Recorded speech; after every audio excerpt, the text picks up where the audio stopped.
Di manakah kita dapat membeli roti supaya mereka dapat makan? Bapak Ibu Saudara-saudari, adik-adik dan anak-anak sekalian yang saya kasih dalam Tuhan, pernahkah Anda membayangkan seorang Tuhan akan memperhatikan makanan kita dan merasa peduli dengan apa yang harus kita makan, dan merasa peduli ketika kita kesulitan mendapatkan makanan? Inilah yang dilakukan oleh Yesus dalam Injil ketika Dia peduli dan merasa kasihan dengan orang banyak yang mengikuti Dia. Orang-orang yang datang mengikuti Yesus itu berjumlah banyak.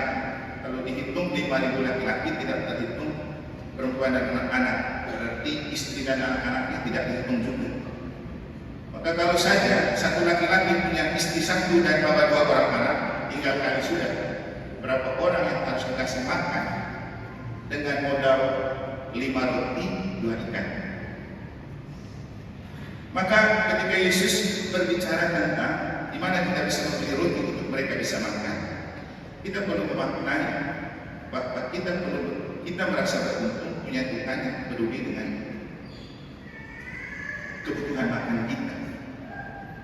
Tapi juga serta kita berpikir bahwa makan bukan tentang kebutuhan perut, karena ada yang jauh lebih penting dari sekedar kekenyangan perut, dari perlunya kita makan.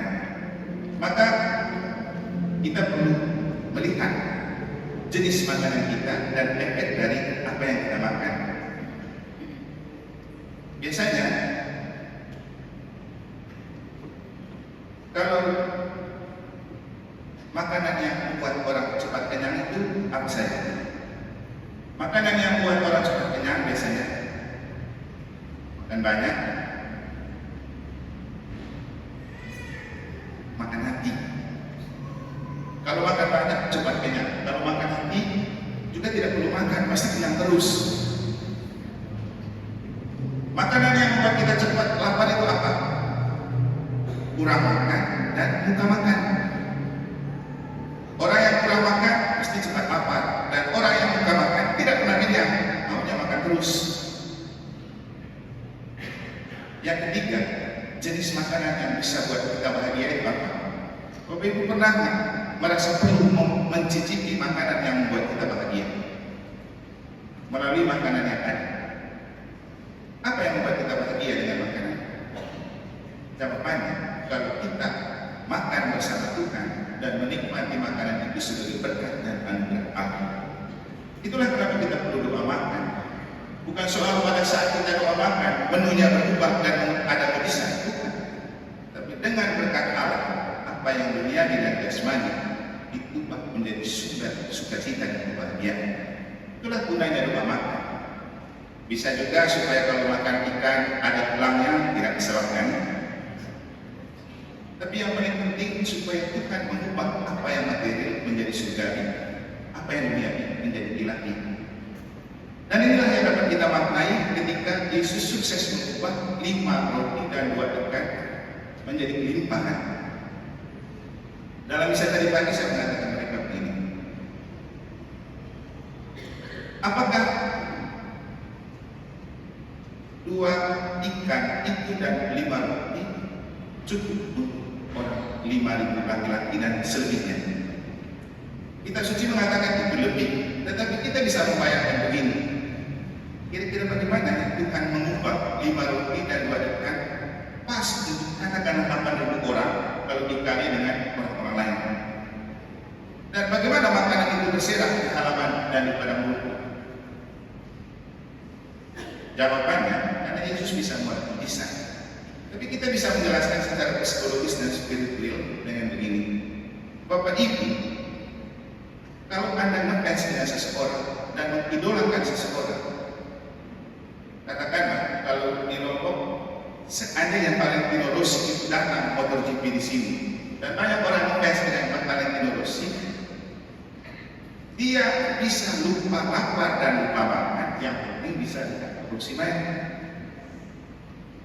Atau seandainya Lionel Messi datang ke Lombok dan main bola di sini, orang pasti mau antre dari pagi sampai sore, yang penting bisa bertemu Messi. Pasti dia lupa makan dan lupa lapar. rasa bahagia yang akan menepis rasa lapar dan rasa kekurangan. Ketika kita bahagia begitu, seperti apapun jenis makanan yang ada di meja, pasti kita enjoy menikmati. Tapi sebaliknya, kalau kita lagi tidak bahagia, galau, gaduh, dan kacau perasaan kita, seenak apapun hidangan makanan yang ada di meja, belum tentu membuat Anda tertarik dan nafsu makan. Maka kebahagiaan psikologis dan kebahagiaan spiritual itulah yang dipegang oleh Yesus. Dan orang-orang yang datang, mereka tidak peduli mereka makan apa, mau berapa banyak, tapi mereka bahagia bisa ada bersama Yesus, makan bersama Yesus. Dan orang-orang ini kan ceritanya hanya mau menyaksikan Yesus membuat mujizat. Jadi rasa bahagia karena saking bahagianya mereka berada bersama dan berjumpa dengan Yesus, menepis rasa lapar yang ada di dalam diri mereka. Bahkan kalau mau ngomong kasar, waktu pun mereka bisa makan. Kalau orang lagi bahagia, kan apa saja dia bisa makannya. Dan itulah yang terjadi pada waktu itu. Belum lagi tambah dengan kekuatan ilahi yang menjiwai Yesus, yang sekaligus menjiwai diri mereka, sehingga mereka merasa kekenyangan. Bapak Ibu, pada titik inilah kita perlu memahami bahwa kita manusia perlu makan, dan makan adalah kebutuhan pokok yang kita harus cicipi setiap hari. Tapi perlu juga untuk kita bertanya, kita makan apa dan untuk apa? Jangan hanya ragu semua saja. Karena tadi saya bilang kita tidak hidup untuk makan, tapi kita makan untuk hidup. Artinya kita makan sesuai dengan apa yang dibutuhkan oleh tubuh kita.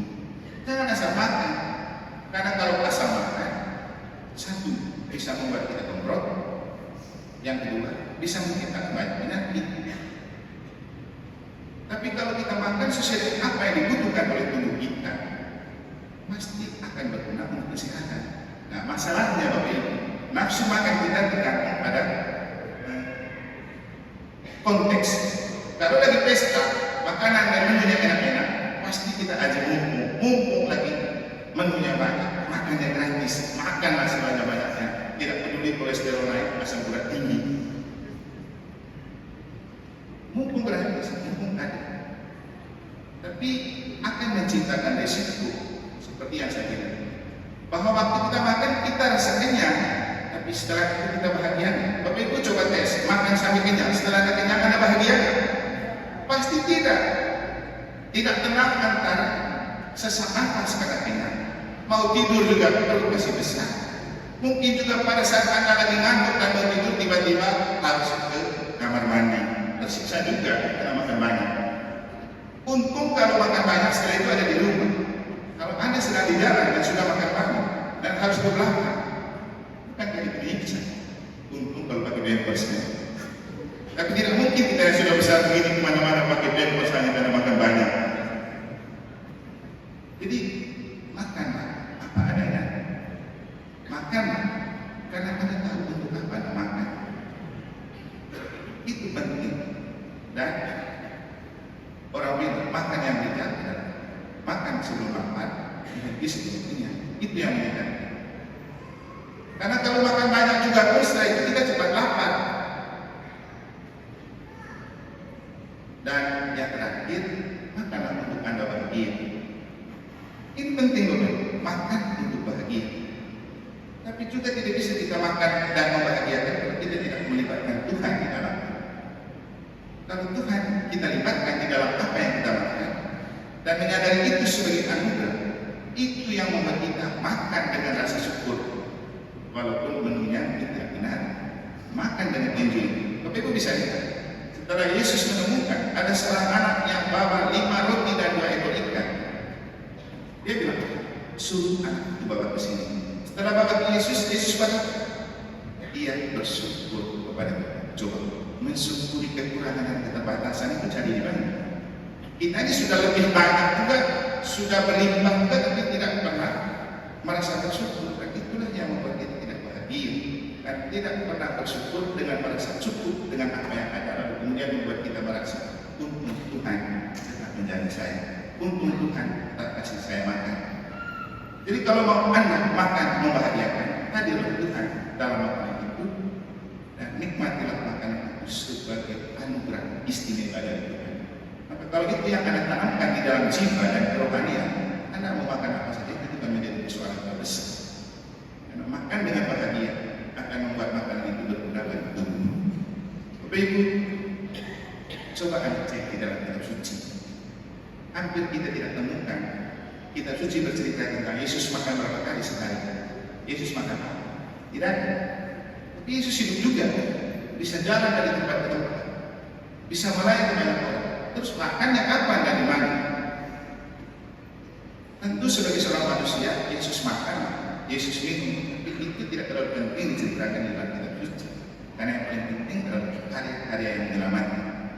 Dan terkait dengan makan, Yesus bilang, manusia bukan hidup dari roti saja, tetapi dari setiap sabda yang keluar dari mulut Allah. Dan tentang makan, Yesus selalu memperhatikan mereka yang ikut dia dan kekurangan makan, seperti dalam Injil pada hari ini. Dan tentang makanan yang membahagiakan, Yesus membariskan kita makan dalam malam perjamuan akhir yang kita sebut sebagai telah Sabat atau malam perjamuan kasih. Dan waktu itu Yesus bilang apa kepada murid-muridnya? Mari dan makan. Inilah tubuh, inilah daging.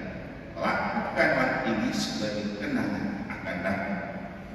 Lakukanlah ini sebagai kenangan akan datang. Artinya, setiap kita merayakan perjamuan Ekaristi, kita sedang bernostalgia untuk berjumpa dengan Yesus. Dan Ekaristi adalah saat paling baik dan tepat Yesus hadir untuk makan bersama kita. Maka yang tadi di bagian pengantar saya bilang, kita bersyukur dan punya Tuhan yang kasih kita makan. Orang lain kita kasih sesajen dan kasih Tuhan makan. Tuhan tidak menyepuluh juga. Jadi orang Katolik itu beruntung, Bapak Ibu. Tuhan yang kasih kita makan, Tuhan yang kita makan dalam misa. Maka kalau mau Anda bahagia dalam makanan, jangan lupa makan tubuh dan darah Kristus, jangan lupa makan sabda Allah. Dulu waktu itu zaman dulu, setiap kali baca kitab suci selesai, apa yang dikatakan oleh pastor? Berbahagialah orang yang mendengarkan sabda Tuhan dan tekun melaksanakannya. Berbahagialah orang yang mendengarkan sabda Tuhan, karena sabda Tuhan itu sabda untuk kita bahagia. Lalu sebelum kita terima komuni, lagi-lagi lihatlah anak domba Allah, lihatlah dia yang menghapus kesedihan. Berbahagialah saudara-saudara yang diundang dalam anak domba. Kita terima itu untuk bahagia. Bapak Ibu, datang misa untuk membuat kita bahagia, supaya ketika keluar misa kita memancarkan bagi sukacita dan kebahagiaan. Bukan setelah misa malah menampilkan baju cemburu, banyak tidak bagus. Apa kita baca? Berarti kita tidak bahagia dengan misa. Jadi kita misa untuk bahagia, dan misa adalah makanan rohani yang Tuhan berikan kepada kita untuk menjaga keseimbangan antara kesehatan jasmani dan kesehatan rohani. Jangan lupa setiap kali pos komuni atau setelah komuni, kadang-kadang Anda bernyanyi bagaimana ya?